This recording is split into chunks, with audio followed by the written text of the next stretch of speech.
Jack the Ripper, misteri pembunuh berantai paling terkenal dalam sejarah yang belum terpecahkan. Jack the Ripper adalah sebutan untuk seorang pembunuh berantai dari London. Dia membunuh korbannya dengan kekejaman tertentu, seperti menggorok leher dan memotong isi perut.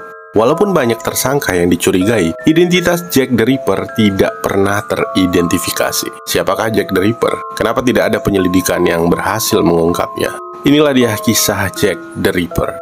Whitechapel. Pada pertengahan abad ke-19, imigran Irlandia mulai berdatangan di Inggris. Karena jumlahnya sangat banyak pada saat itu, mereka secara signifikan meningkatkan populasi kota-kota besar di London. Whitechapel menjadi distrik yang paling padat pendukungnya saat itu, dan sulit mendapatkan pekerjaan, apalagi untuk tinggal di sana. Satu-satunya jalan keluar terkadang adalah prostitusi, yang dapat menghemat anggaran keluarga dan memungkinkan orang untuk bertahan hidup.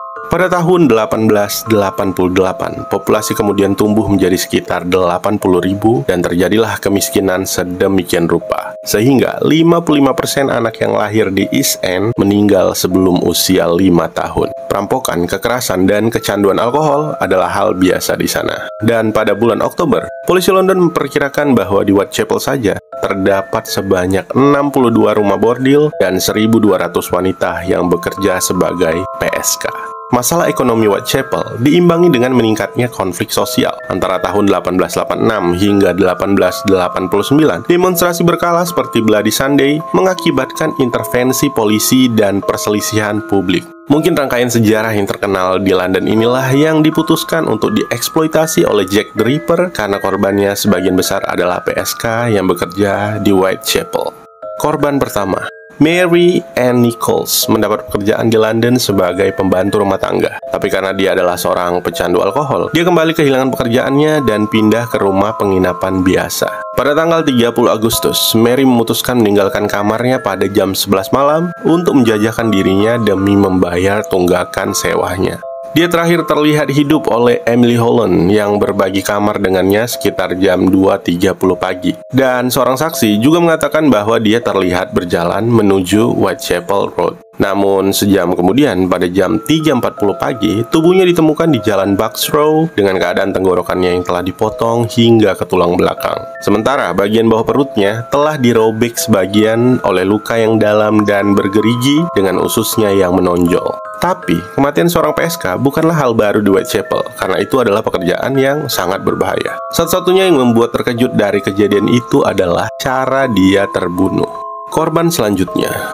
1 minggu setelah penemuan mayat Mary, pada hari Sabtu tanggal 8 September, mayat Annie Chapman yang berusia 47 tahun ditemukan. Tenggorokan Annie seperti Mary juga telah disayat dengan pita suaranya yang telah putus. Perutnya telah sepenuhnya diiris terbuka dan isi perutnya dikeluarkan. Sepotong daging dari perutnya sengaja diletakkan di atas bahu kirinya, dengan bagian lain dari kulit dan daging selain usus kecilnya dibuang dan diletakkan di atas bahu kanannya.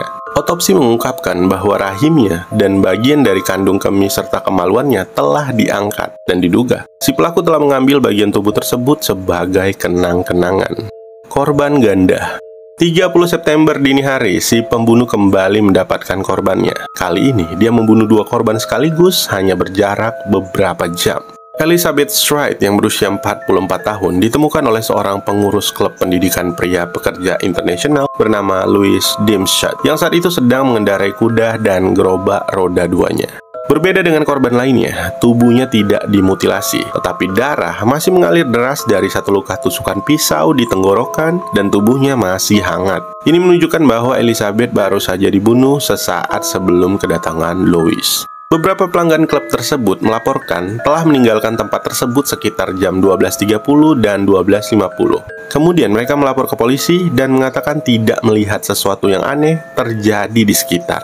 Mungkin si pembunuh tidak puas dengan kematian Elizabeth karena hanya 3/4 jam setelah tubuhnya ditemukan, sesosok tubuh wanita lain bernama Catherine Eddowes kembali ditemukan. Wanita 46 tahun itu ditemukan dengan tenggorokan digorok, ususnya ditarik keluar, wajahnya rusak, serta hidung dan pipinya yang telah dipotong. Selain itu, sebuah petunjuk juga ditemukan di dekat TKP. Di ambang pintu di Golson Street, polisi menemukan bagian dari celemek Catherine yang berlumuran darah. Di dinding dekat celemek tersebut juga terdapat sebuah tulisan dari kapur yang berbunyi, "Josh adalah orang yang tidak akan disalahkan untuk apapun." Mungkin maksud dari tulisan itu adalah bahwa Josh atau Yahudi yang bertanggung jawab atas rangkaian pembunuhan tersebut. Tapi tidak diketahui apakah pernyataan itu ditulis oleh pembunuh yang sengaja meletakkan celemek di sana atau hanya kebetulan yang tidak ada kaitannya dengan kasus-kasus ini. Karena coretan-coretan seperti itu adalah hal yang biasa di Whitechapel, Komisaris Polisi Charles Warren takut coretan itu akan memicu kerusuhan antisemit dan memerintahkan agar tulisan itu dihapus sebelum fajar. Korban terakhir yang diketahui, Mary Kelly adalah korban Jack the Ripper terakhir yang diketahui. Dia jauh lebih muda dari korban lainnya yang hanya berusia 25 tahun dan dibunuh pada hari Jumat tanggal 9 November. Berbeda dengan 4 korban lainnya yang masing-masing dibunuh di luar ruangan dan mutilasinya dilakukan secara tergesa-gesa, Kelly terbunuh di dalam kamar kecil yang disewanya di 13 Miller's Court di luar Dorset Street. Kelly terakhir kali terlihat hidup oleh saksi George Hutchinson dan mereka bertemu sekitar pukul 2 pagi di Commercial Street. Dia kemudian berjalan ke arah Troll Street dan dalam perjalanan dijemput oleh seorang pria berpakaian bagus dan menuju penginapannya di Dorset Street. Pada pagi harinya, Thomas Bowyer, si penagih sewa kamar, datang untuk menagih sewa kepada Kelly pada jam 10.45 pagi. Dan melalui jendela, Bowyer menemukan mayat Kelly yang telah dimutilasi secara ekstensif tergeletak di tempat tidurnya. Dia kemudian dengan cepat melaporkan kejadian tersebut kepada polisi dan polisi datang untuk melihat keadaan mayat tersebut. Tubuh Kelly terbaring telanjang di tengah tempat tidur. Bahunya rata, namun sumbunya sedikit condong ke kiri dan kepalanya juga menoleh ke kiri.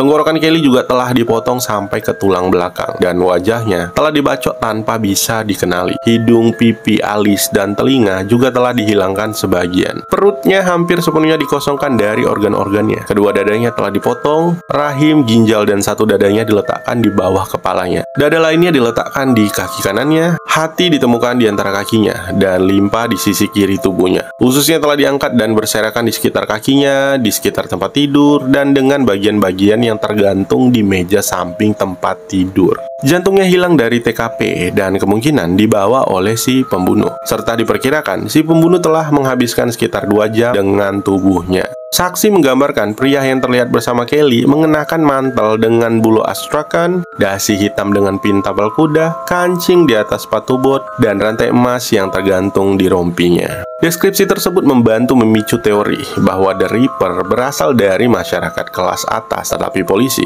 mempertanyakan apakah pernyataannya dapat dipercaya. Selain itu, Dr. Thomas Bond dan Dr. Baxter Phillips memeriksa tubuhnya dan menentukan bahwa dia telah meninggal antara 3-9 jam sebelum dia ditemukan. Investigasi. Pembunuhan Jack the Ripper memberi polisi Victoria jenis kejahatan yang hanya sedikit pengalaman untuk mereka tangani. Detektif yang menangani penyelidikan atas pembunuhan tersebut menyadari bahwa mereka memburu seorang pembunuh yang hanya meninggalkan sedikit petunjuk. Polisi tidak memiliki banyak teknik seperti rekan-rekan mereka di abad ke-21 dalam penyelidikan pembunuhan semacam ini. Ini termasuk sidik jari, forensik modern, dan profil psikologis, bahkan fotografi TKP adalah teknologi baru yang tidak digunakan seperti saat ini. Fakta bahwa pembunuhan itu dilakukan di salah satu tempat paling rawan kejahatan di London, di mana kerahasiaan unsur kriminal dan ketidakpercayaan penduduk Whitechapel terhadap polisi juga menghambat penyelidikan. Selama dan setelah pembunuhan, ratusan surat dikirim ke departemen polisian dan pers lokal yang mengaku ditulis oleh si pembunuh. Sebagian besar surat-surat ini dengan cepat dianggap palsu, baik ditulis oleh orang-orang yang mencoba menciptakan lebih banyak teror atau oleh jurnalis itu sendiri untuk menjual lebih banyak koran mereka. Dan hampir semua surat telah dianggap sebagai surat palsu. Tapi ada kemungkinan setidaknya satu surat merupakan petunjuk asli dari si pembunuh. Pada tanggal 16 Oktober, George Lush, Presiden Komite Kewaspadaan Whitechapel, menerima kotak kardus berukuran 3 inci melalui pos yang berisi sebuah surat dan setengah ginjal manusia yang telah diawetkan. Surat itu berbunyi, "Dari neraka. Pak Lush, maaf saya mengirimkan setengah ginjal yang saya ambil dari seorang wanita dan menyimpannya dari Anda. Sebagian lagi telah saya goreng dan saya makan. Itu sangat enak. Saya juga bisa mengirimkan pisau yang saya gunakan untuk memotongnya jika Anda mau. Tangkap saya jika kau bisa, Pak Lush." Geng lokal. Awalnya polisi menduga pembunuhan itu pasti dilakukan oleh salah satu komplotan kriminal lokal di kawasan itu. Para PSK sering dikelola oleh gerombolan dan para korban dianggap telah diserang oleh mucikari mereka sebagai hukuman karena tidak mematuhi mereka atau sebagai intimidasi dan peringatan kepada wanita lain di bawah kendali geng tersebut. Emma Smith dibunuh oleh geng semacam itu di Whitechapel pada tanggal 4 April tahun 1888, beberapa bulan sebelum pembunuhan Ripper dimulai.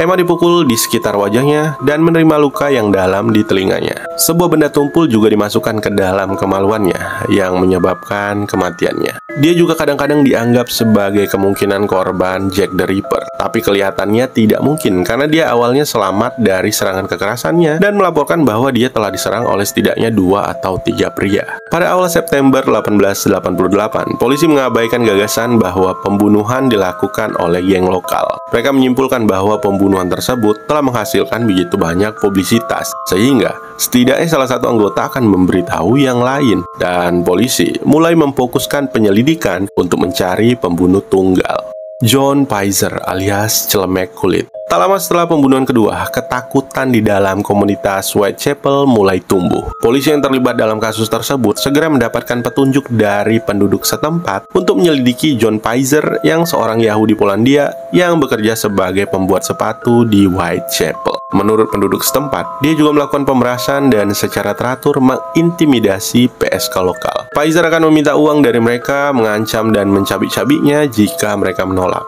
Dia juga dijuluki sebagai letter apron karena celemek kulit yang dipakainya untuk bekerja dan diketahui selalu membawa pisau. Dia dikatakan memiliki kemampuan untuk bergerak diam-diam di jalan-jalan malam yang remang-remang sehingga sulit bagi siapapun untuk menyadari kehadirannya. Severin Klosowski alias George Chapman tidak terkait dengan korban Annie Chapman. Dia lahir di Polandia dan magang sebagai ahli bedah yang mengikuti kursus bedah praktis di rumah sakit Warsaw. Dia kemudian bermigrasi ke Inggris tak lama sebelum dimulainya pembunuhan antara tahun 1887 dan 1888, di mana dia kemudian menggunakan nama Chapman. Dia bekerja sebagai tukang cukur di Whitechapel selama masa pembunuhan dan dianggap sebagai tersangka utama oleh Kepala Inspektur Frederick Eberlein dan diselidiki pada saat itu. Inspektur mewawancarai istri keduanya yang memberitahu bahwa suaminya sering keluar pada malam hari selama berjam-jam. Tapi hanya ada sedikit bukti lain yang menghubungkannya dengan kejahatan Jack the Ripper pada saat itu. Namun, inspektur benar untuk mencurigainya karena bagaimanapun dia tetap menjadi tersangka karena dia kemudian diketahui telah meracuni 3 istrinya menggunakan senyawa yang dikenal sebagai tartar emetik yang mengakibatkan kematian yang menyakitkan mirip dengan keracunan arsenik. Dan kemudian digantung pada tahun 1903 atas pembunuhan istri-istrinya. Meskipun bersalah atas pembunuhan istri-istrinya tadi, sebagian besar ahli mengeluarkannya dari daftar tersangka Jack the Ripper. Francis Templeton adalah seorang Irlandia Amerika yang menghasilkan banyak uang dengan menyamar sebagai dokter ramuan India di seluruh Amerika Serikat dan Kanada. Dia terhubung dengan kematian salah satu pasiennya di Boston, tetapi berhasil lolos dari tuntutan. Francis sering mengunjungi Eropa dan untuk sementara menjadi penduduk di sebuah rumah kos di distrik Whitechapel selama periode pembunuhan. Dia dikenal membenci semua wanita dan mengaku memiliki kebencian khusus terhadap PSK. Selain itu, dia juga dikenal sebagai tuan rumah pesta makan malam khusus pria di Washington DC, di mana dia secara teratur memamerkan koleksi organ reproduksi wanita yang diawetkan dan dengan bangga membual bahwa itu berasal dari setiap kelas wanita. Saat berada di Inggris pada tahun 1888, Francis ditangkap pada tanggal 7 November sesaat sebelum pembunuhan Mary Kelly beberapa hari kemudian. Dia ditangkap karena terlibat dalam kasus homoseksualitas yang dianggap sebagai tindak pidana pada saat itu. Dia melarikan diri ke New York tak lama setelah pembunuhan itu dan segera membuat pers Amerika menulis tentang kemungkinan hubungannya dengan kasus Whitechapel. Meskipun demikian, dia tidak pernah diekstradisi dan tetap menjadi tersangka karena misogini ekstrimnya. Aaron Kosminski adalah seorang Yahudi Polandia yang bermigrasi ke Inggris pada tahun 1880-an. Pada Juli 1890, dia diterima di My and Old Town Workhouse dan kemudian diketahui bahwa dia telah menunjukkan perilaku mengancam dengan pisau terhadap wanita. Dia bekerja sebagai penata rambut di Whitechapel selama pembunuhan pada tahun 1888 dan dianggap sebagai tersangka pada saat itu dan juga dianggap gila serta menghabiskan waktu keluar masuk rumah sakit jiwa. Dia mengalami halusinasi pendengaran, paranoia, dan sering menolak untuk mandi. Polisi menganggapnya sebagai salah satu tersangka utama mereka, tapi ada kemungkinan lain bahwa dia adalah korban antisemitisme karena hanya ada sedikit bukti yang menghubungkannya dengan pembunuhan tersebut selama penyelidikan awal. Bukti terbesar yang menghubungkan dia dengan pembunuhan ditemukan lebih dari 100 tahun kemudian, yaitu selendang berdarah milik korban keempat, Catherine Eddowes, dibeli di sebuah lelang oleh penulis Russell Edward pada tahun 2007 dengan keadaan masih berisi bekas darah dan air mani. Pada tahun 2014, para peneliti membandingkan fragmen DNA antara kerabat Catherine dan Aaron yang masih hidup dan menemukan bahwa mereka cocok dengan kerabat Aaron. Namun banyak ahli menunjukkan bahwa selendang itu kemungkinan telah terkontaminasi selama bertahun-tahun dan bahwa Aaron tampaknya tidak sesuai dengan profil psikologis yang diharapkan dari seorang psikopat. Dan kemudian pada tahun 2019, tes dijalankan kembali oleh Liverpool John Moores University dan University of Leeds yang menghubungkan fakta bahwa DNA mitokondria memang cocok dengan keturunan Catherine dan Aaron. Namun, meski diragukan, itu tetap menjadi bukti forensik terkuat yang menghubungkan tersangka dengan pembunuhan tersebut. Lebih dari 100 tahun kemudian, pembunuhan Jack the Ripper tetap menjadi salah satu misteri sejarah yang paling terkenal yang telah mengilhami seluruh industri buku, film, acara TV, dan novel grafis.